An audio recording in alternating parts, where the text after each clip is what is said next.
Recording in progress.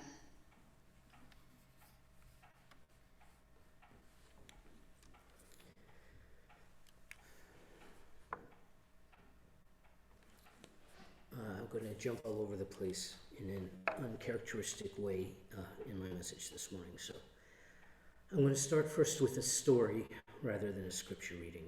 And this is a story that I learned from the Quaker author John Puncheon.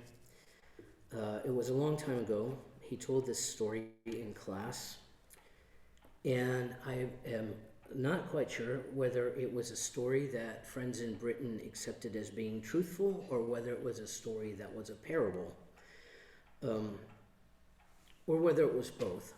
Since I can't remember it completely, I may add some details which may not be factually accurate, but since I don't even know whether the story is factual, perhaps it will all come out parable-like in the end.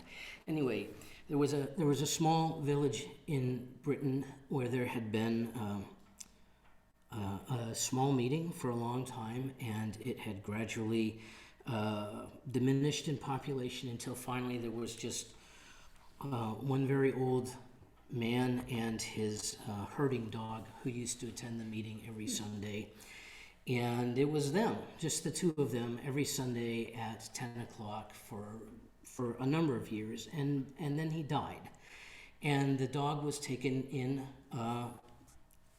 probably by his family, or perhaps by neighbors. But the dog had been going to meeting now at 10 a.m. every Sunday morning for probably 13, 14 years, and so the dog continued to go to meeting, and every Sunday morning at 10 o'clock, the dog would go in through the doors of the meeting house, sit in the meeting house for an hour, and then leave. And this went on for several months, and then a newcomer to the village began to notice this dog going into the meeting house every Sunday at 10 a.m. and decided to follow him and see what he did. And the dog went into the meeting house, the newcomer went into the meeting house, the dog went by one of the pews and lay down and stayed there for an hour and then got up and left. And so after an hour, the newcomer got up and left when the dog left. And he thought it was rather strange, but he kind of liked the quiet of the meeting house. So the next Sunday when the dog entered the meeting house, the newcomer entered the meeting house. And he continued to do that every Sunday for a couple of months. And then some other people who were kind of new to the village said, "Hey, what are you doing? We see you going in there." He said, "I don't know what I'm doing, but the dog goes in and it's kind of nice, so I go in." So they went in. And there were now about, 2 or 3 or 4 people following the dog into the meeting house, sitting in silence for an hour, and then getting up and leaving. And eventually some of these people began to wonder what was the purpose of this meeting house. And they began to ask about the dog, and then they began to ask about the meeting house. And they began to ask about Quakers, and they thought, that kind of sounds like what we're doing, and we're liking it, so we might as well keep doing it. And eventually, after a few years, there was a meeting in that meeting house again, because the dog had kept the meeting, and then other people had kept meeting with the dog. And it's a really strange story to make sense out of, because we tend to want to think that when we are engaged in ministry, we have spiritual gifts that are coming into play. But it would not be very possible to say what precise spiritual gift the dog was practicing, except perhaps for steadfastness. And so the kind of core question is, if God can work through us even when we have no gifts, does it matter that we have gifts at all? Because clearly God was at work in this story. And God was working through this dog and through this dog's faithfulness. So, what about giftedness? There are a number of places where the Apostle Paul talks about giftedness, I very frequently read his descriptions of the body of Christ. And I also frequently read his description of the faithful life from Romans 12. And right in front of the part, right above the part, right before the part that I usually draw upon from Romans 12, there's another passage which talks very specifically about giftedness.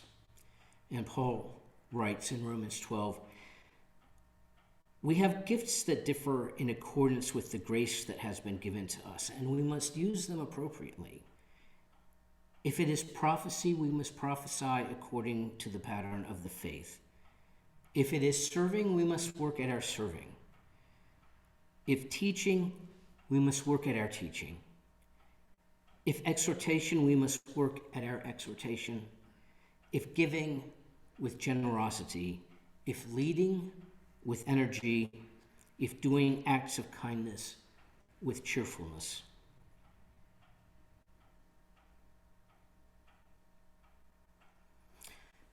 But even so, if we look at the dog and say, which of these things was the dog doing, and yet God worked through this dog? What we can have in common with the dog is that even though we might think that we have an ability to make things happen, and that we make things happen through our giftedness, if it's seen from a different vantage point, if we flip it over or reverse it, what happens more likely happens because of our capacity to show up and let God work through us, both in our giftedness and in just showing up.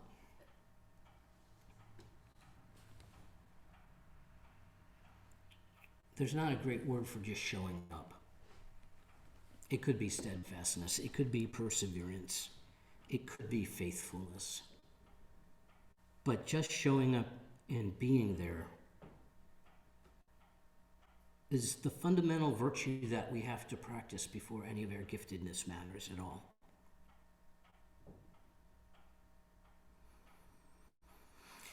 A few weeks ago, I was reading a book called Alienated America, and the author was talking about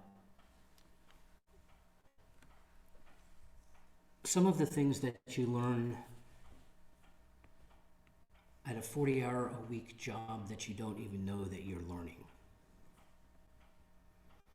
He talks about an interview he had with a union worker at a refrigerator plant that was laying off people. And he had an interview with this worker, and this is how part of it goes. Joe Adams was vice president of Local 2249 of the International Brotherhood of Electrical Workers. And as we chatted in the union's office on the backside of a strip mall, he thought back to when he first sought factory work out of high school. He said, "They told me I couldn't get a factory job without factory experience. That didn't make sense. What's the experience that you need?" And then the author goes on. This wasn't rocket science. It wasn't carpentry. But after he finally cracked in, Joe learned that there was something of a skill to the job, something employers needed their workers to have. Quote, "Are you going to be here on time every day? Are you experienced with the mundane? Can you stand to do the same thing over and over again?" End of quote. General Electric didn't need workers with training in machinery or refrigeration or really anything. It needed a man who would show up on time, wait till the whistle to take lunch, call in when he wasn't going to show up, tolerate hours of the unpleasant, and largely do as he was told. I was a single 26-year-old guy when Joe and I had this conversation, and so I didn't see then what I see now. These skills of the unskilled factory job are the skills of marriage and fatherhood. Being a good husband doesn't require an advanced degree in psychology, And you don't need a college education for it. Basically, every dad and every husband has learned on the job the specific job skills: cooking breakfast, changing diapers, actually listening to other human beings. The prerequisites, what you need coming into the job, are some basic skills which are probably best called virtues. Are you passively reliable, honest, and patient? Can you delay gratification? Do you see the value in self-sacrifice? Are you willing to give decades of your life to one partner? The kinds of things that showing up means are what Paul talks about in the second half of Romans 12, the part that I usually quote. And he never says, show up. But I think if you listen to this passage with the idea of showing up in mind, you will see how much of it has to do with simply being in a place and allowing God to work through you. Love must be real. Hate what is evil, stick fast to what is good. Be truly affectionate in showing love for one another. Compete with each other in giving mutual respect. Don't get tired of working hard. Be on fire with the Spirit. Work as slaves for the Lord. Celebrate your hope. Be patient in suffering. Give constant energy to prayer. Contribute to the needs of God's people. Well, Make sure you are cutting the grilled cheese. Oh.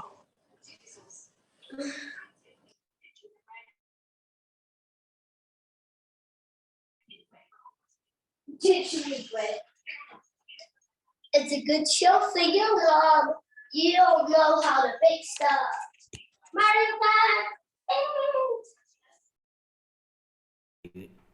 We got the blind leading the blind. Yeah. Okay. Okay. Now we can hear Bill laughing. Stop laughing, Bill. Okay. Be patient in suffering. Give constant energy to prayer. Contribute to the needs of God's people. Make sure you are hospitable to strangers. Bless those who persecute you. Bless them. Don't curse them. Celebrate with those who are celebrating. Mourn with the mourners. Come to the same mind with one another. Don't give yourselves airs, but associate with the humble. Don't get too clever for yourselves. The reason that all of this has been on my mind is because I was really surprised on the day that Queen Elizabeth died, how many of my friends, and I mean my American friends, people who were never subjects of the Queen, were affected by her death. I was looking at my Facebook feed, at social media, and all these people, never under the realm of the Queen, were saying, the Queen is dead, long live the King. And I was like, we're here in America and she's not our Queen. What are you saying? Why is this affecting you? And then it happened all over the world. People all over the world talking about the emptiness that they were feeling upon learning of Queen Elizabeth's death. And I read some of the tributes on the BBC. The BBC website had a place where people could write in and say what the Queen meant to them.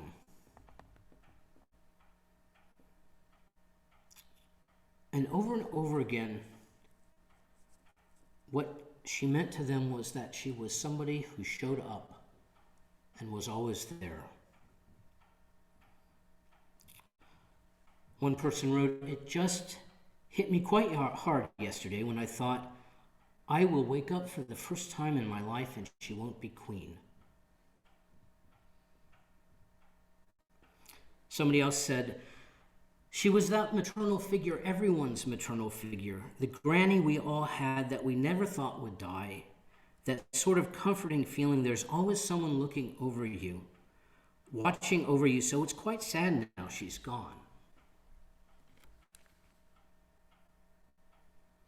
Another person wrote, my mother, who is 70, said, she was always there. She was someone constant in my life that is always changing.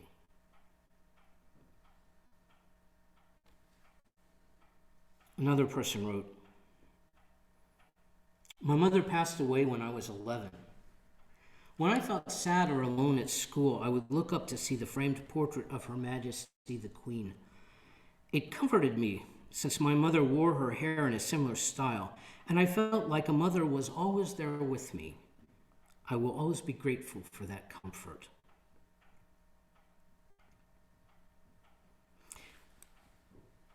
And one from India, from southern India. I am not able to make myself believe that Mother Elizabeth is no more. I never had a chance in my soul to consider her as a queen. Instead, I used to call her in my soul as mother. I do not know why it was like that. The only thing I know is that I always wanted to speak to her whenever I was alone. I used to speak to her from my soul, and she used to respond to me from my heart. I do not know what to do now. Now I feel like an orphan in my soul. And yet another person wrote, she's been a constant our entire lives. Every queen's speech, she's there. It's such a comfort having someone like that. She was an inspiration, just her sense of duty. I mean, how do you follow that? 70 years of total duty and dedication, and that's got to be admired.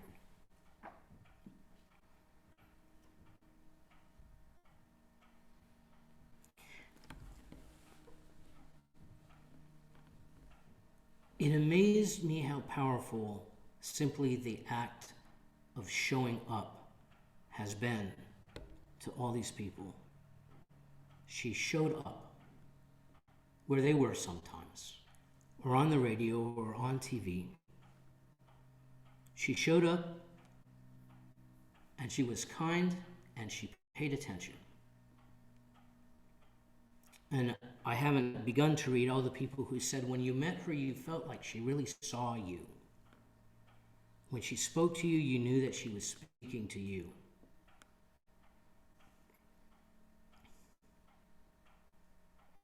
I consider how sometimes we think perhaps we don't have any spiritual gifts. We're not charismatic, or we don't speak well. We don't have the gift of hospitality. But the one thing that we can all do is show up. That's what family life is about. Showing up for dinner, showing up for games and plays, showing up at family reunions, listening to your partner, showing up for conversations, being there for tears, being there for laughter. And we can do that wherever we happen to be. We can show up. We can make a commitment to the community and show up. We can show up at the Corn Festival. We can show up at the yearly meeting. It does not take a great deal of specialness to show up. And when you show up consistently enough and over a long enough period of time, it translates into love. And it's a gift that we all have. And if there is anything for those of us who are not the Queen's subjects to learn from the outpouring of grief and care following her death, it ought to be how world-changing it can be and how personal it can be to show up and pay attention.